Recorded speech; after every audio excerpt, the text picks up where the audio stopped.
സ്വാഗതം cut and റേറ്റിലേക്ക്. തദ്ദേശ തിരഞ്ഞെടുപ്പിൽ LDFന് തിരിച്ചടിയോ? അതൊക്കെ തോന്നലല്ലേ എന്നാണ് സഖാക്കൾ പക്ഷം. വെറുതെ ആളുകൾ ഓരോന്ന് ഊതിപ്പെരിപ്പിക്കുകയാണെന്നാണ് സഖാക്കൾ പറയുന്നത്. ചുമ്മാ അതും ഇതും പറഞ്ഞ് മനസ്സ് തകർക്കാൻ വേണ്ടി കുറെ എണ്ണം ഇറങ്ങുമെന്ന്. ഇതിപ്പോ ഒരു ഹിമാലയൻ പരാജയമൊന്നുമല്ലല്ലോ ഇങ്ങനെ പറയാൻ. പക്ഷെ ആ ഹിമാലയൻ പ്രയോഗമുണ്ടല്ലോ, അത് നന്നായി. മറച്ചു വെച്ചിട്ടും ആ ജാള്യം അങ്ങോട്ട് ഒഴിഞ്ഞു പോകാത്ത പോലെ ഒരെണ്ണം. വർഗീയ ശക്തികളുടെ തന്ത്രങ്ങളിലും പ്രചാരണങ്ങളിലും ജനങ്ങൾ അകപ്പെടാതിരിക്കാൻ ഇനിയും ശക്തമായ ജാഗ്രത പുലർത്തേണ്ടതുണ്ടെന്ന മുന്നറിയിപ്പാണ് തിരഞ്ഞെടുപ്പ് ഫലം നൽകുന്നത് എന്നാണ് മുഖ്യമന്ത്രി പറഞ്ഞത്. ആ ജാഗ്രത ജനങ്ങൾ കാണിച്ചതുകൊണ്ടാണ് സഖാവെ ഇജ്ജാതി മറുപടി കിട്ടിയത്. ജനങ്ങളുടെ ക്ഷേമവും നാടിന്റെ വികസനവും എല്ലാ തിരഞ്ഞെടുപ്പിലും മുഖ്യ പരിഗണനാ വിഷയങ്ങളായിക്കൊള്ളണമെന്നില്ല.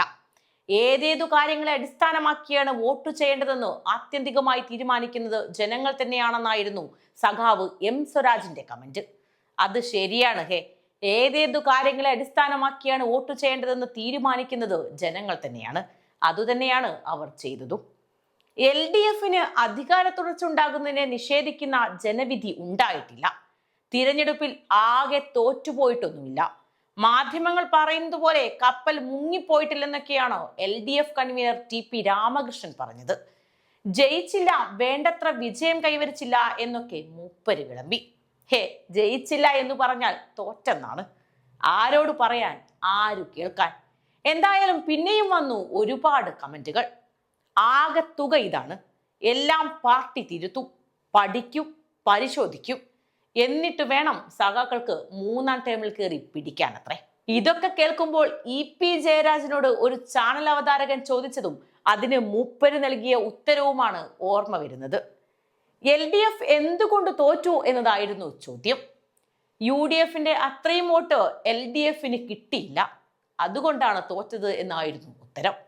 ചോദ്യത്തിന്റെ ശരിയായ ഉത്തരമല്ല അതെങ്കിലും സത്യസന്ധമായ, ലളിതമായ, താത്വിക വിശദീകരണങ്ങളുടെ ഭാരങ്ങളില്ലാത്ത ഒരു ഉത്തരമായിരുന്നു അത്.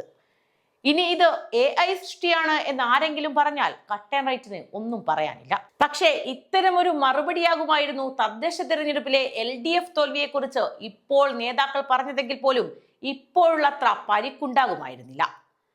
തിരഞ്ഞെടുപ്പിൽ വിജയിക്കാൻ ഇടതുപക്ഷം കളിച്ച നാടകങ്ങൾ ചില്ലറയായിരുന്നില്ല. പല വേദികളിലായി പലതരം ഷോകളായിരുന്നു അരങ്ങേറിയത്. അതിലേറ്റവും പ്രധാനം അതിദരിദ്രരെ ഒന്നിരുട്ടി വെളുത്തപ്പോഴേക്കും ദരിദ്രരാക്കിയ നടപടിയായിരുന്നു. പണ്ട് കൃഷ്ണനെ കാണാൻ ഒരു പിടി അവലുമായി പോയ കുചേലന്റെ കഥ മലയാളി ഒരിക്കൽ കൂടി ഓർത്ത ദിനമായിരുന്നു ആ നവംബർ 1. മറ്റൊരു നാടകം ക്ഷേമ പെൻഷൻ വർധനയായിരുന്നു. സ്വർണക്കൊള്ളയിൽ പിടിവിടുമോ എന്ന് പേടിച്ചിരുന്നപ്പോൾ CPMന് തോന്നിയ യമണ്ടൻ ഐഡിയയായിരുന്നു പെൻഷൻ വർധന. തീർന്നില്ല, വിവാദങ്ങൾ കൊഴുത്തപ്പോൾ പിന്നെയും വന്നു വാഗ്ദാനങ്ങൾ. 35 വയസ്സ് കഴിഞ്ഞ സ്ത്രീകൾക്കും പെൻഷൻ നൽകുമെന്നായി. ഞങ്ങളെ തിരഞ്ഞെടുക്കൂ, പണം തരാം എന്ന മട്ടിലായി കാര്യങ്ങൾ. പക്ഷെ ഒന്നും ഗുണം കണ്ടില്ല. പണത്തിനു മീതെ വോട്ട് പറക്കുമെന്ന് മലയാളികൾ അങ്ങ് തിരുത്തി. വർഗീയ ശക്തികൾ ഒരുമിച്ച് നിന്ന് പ്രവർത്തിച്ചുവെന്നാണ് ഗോവിന്ദൻജി പറഞ്ഞത്. പ്രതികരണം വന്നതും എല്ലാ പ്രാവശ്യവും വരുന്ന കമന്റാണ് എന്താണ് വരാത്തത് എന്ന് മാത്രമാണ് മലയാളികൾ ആലോചിച്ചത്. കാര്യങ്ങൾ ഇങ്ങനെയൊക്കെ ആയാലും വർഗീയ ശക്തികളുമായി കൂട്ടില്ലെന്നും BJPയെ പുറത്താക്കാൻ അവരുമായി കൂട്ടുപിടിക്കില്ലെന്നും ഗോവിന്ദൻ പറഞ്ഞു. കപ്പൽ മുങ്ങുകയാണെന്നൊക്കെ പറഞ്ഞാൽ അതൊക്കെ പ്രചാരവേലയാണെന്നും അടുത്ത തിരഞ്ഞെടുപ്പിൽ ഭൂരിപക്ഷം നേടാനുള്ള രാഷ്ട്രീയ അടിത്തറ ഭദ്രമാണെന്നുകൂടി ഗോവിന്ദൻജി പറഞ്ഞു. ജമാഅത്തെ ഇസ്ലാമിയെ വർഗീയവാദികളെന്ന് പിണറായി വിജയൻ മുദ്രകുത്തിയത് തിരഞ്ഞെടുപ്പിന് മുമ്പാണ്. ജമാഅത്തെ ഇസ്ലാമിയും SDPയും ചേർന്ന് പ്രവർത്തിക്കുന്ന രാഷ്ട്രീയ അജണ്ടക്കെതിരാണ് തങ്ങളെന്നും അവരുടെ വോട്ട് തങ്ങൾക്ക് വേണ്ടെന്നും പറയുന്ന മുഖ്യമന്ത്രിക്ക് 2011 ഏപ്രിൽ 3 നടത്തിയ ചർച്ച ഓർമ്മയുണ്ടോ ആവോ? അന്ന് ആലപ്പുഴ ഗസ്റ്റ് ഹൗസിൽ വെച്ച് നടത്തിയ ചർച്ചകൾ CPMൽ നിന്ന് ഗുഡ് സർട്ടിഫിക്കറ്റ് വാങ്ങാനായിരുന്നില്ല എന്ന് ജമാഅത്തെ സംസ്ഥാന സെക്രട്ടറി ശിഹാബ് പൂക്കോട്ടൂർ പറഞ്ഞിരുന്നു. അതങ്ങ് കണ്ടിരുന്നോ എന്തോ?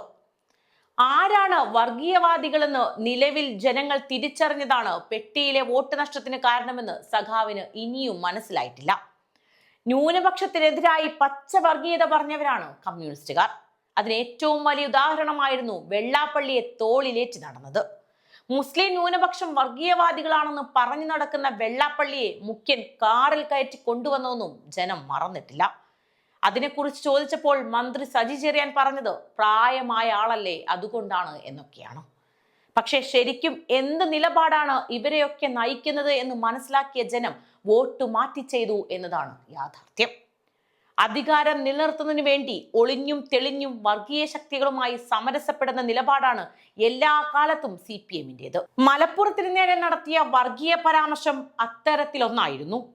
മലപ്പുറത്തെ വർഗീയമായി ചിത്രീകരിച്ച മുഖ്യന് ബാലറ്റ് പേപ്പറിലൂടെ മലപ്പുറത്തിന്റെ ജനങ്ങൾ മറുപടി നൽകി. പണത്തിനു വേണ്ടി അയ്യപ്പന് പോലും വെറുതെ വിടാത്ത സഖാക്കൾക്കുള്ള ശക്തമായ മുന്നറിയിപ്പ് കൂടിയാണ് ഇപ്രാവശ്യത്തെ തദ്ദേശ തിരഞ്ഞെടുപ്പ്. തങ്ങളുടെ കൈകൾ ശുദ്ധമാണ് എന്ന് നിരന്തരം പറയുന്നവരോടാണ്. നിങ്ങളുടെ പാർട്ടിയിലെ പ്രമുഖന്മാരായ N വാസുവും പത്മകുമാറും അടക്കമുള്ള നേതാക്കൾ സ്വർണം കട്ടതിന്റെ പേരിൽ ഇപ്പോഴും ജയിലിലാണ്. അയ്യന്റെ സ്വർണം കട്ടവർ ഇനിയും പുറത്ത് വിരാജിക്കുന്നുണ്ടെന്നത് കാണാതിരുന്നുകൂടാ. കടുത്ത സാമ്പത്തിക ഞെരുക്കത്തിൽ ഒരു സംസ്ഥാനം മുന്നോട്ടു പോകുമ്പോൾ അഴിമതിയും ധൂർത്തുമായി ഭരണം നയിക്കുന്ന ഒരു സർക്കാരിന് നൽകാൻ പറ്റിയ തിരിച്ചടിയാണ് ഇപ്പോൾ ഉണ്ടായത്. സാധാരണക്കാരന്റെ പണം സഹകരണ സംഘത്തിന്റെ പേരിൽ വരെ തട്ടിയെടുത്തവരെ ജനം തിരിച്ചറിഞ്ഞു എന്നതാണ് സത്യം.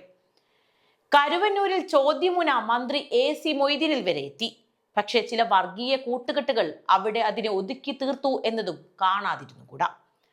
ആരാണ് വർഗീയ ശക്തികളുമായി കൂട്ടുകെട്ടുണ്ടാക്കുന്നത് എന്ന് തൃശൂർ പൂരം കലക്കലും കരുവന്നൂരും കരിമണൽ കമ്പനിയും സ്വർണ്ണക്കൊള്ളയും അടങ്ങുന്ന കാര്യങ്ങളിലൂടെ വെളിച്ചം കണ്ടിട്ടുണ്ട്.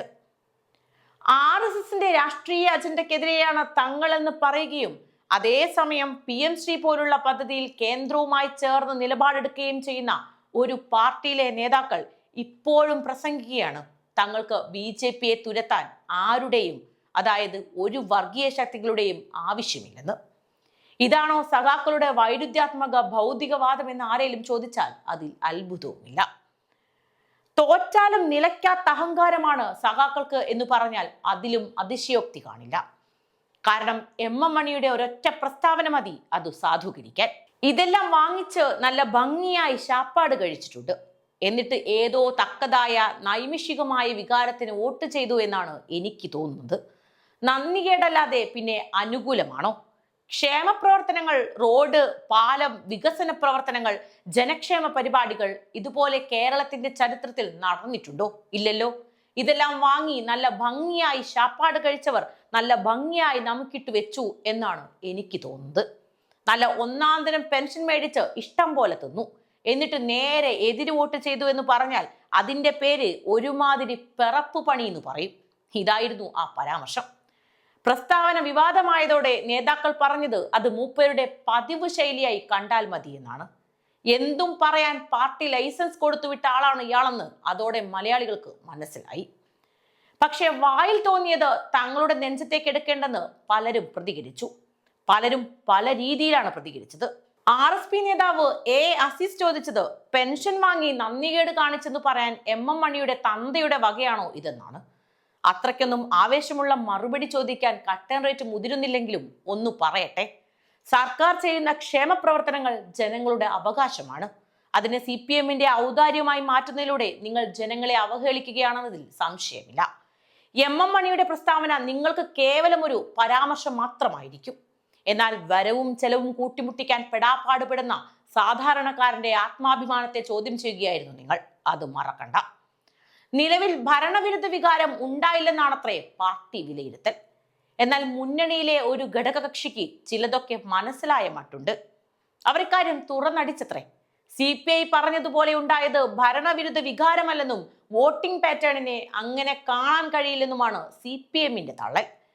പിണറായി വിജയൻ എന്ന ഒറ്റയാൾ പട്ടാളത്തിനെതിരെയും CPI തുറന്നടിച്ചു.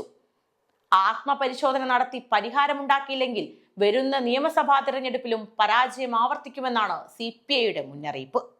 അതുതന്നെയാണ് കട്ടൻ റൈറ്റിനും പറയാനുള്ളത്. പക്ഷേ ഒരു ചെറിയ മാറ്റം. ആത്മപരിശോധന നടത്തി പരിഹാരമുണ്ടാക്കിയില്ലെങ്കിൽ പ്രതിപക്ഷത്തിരിക്കാൻ പോലും യോഗമുണ്ടാവില്ല.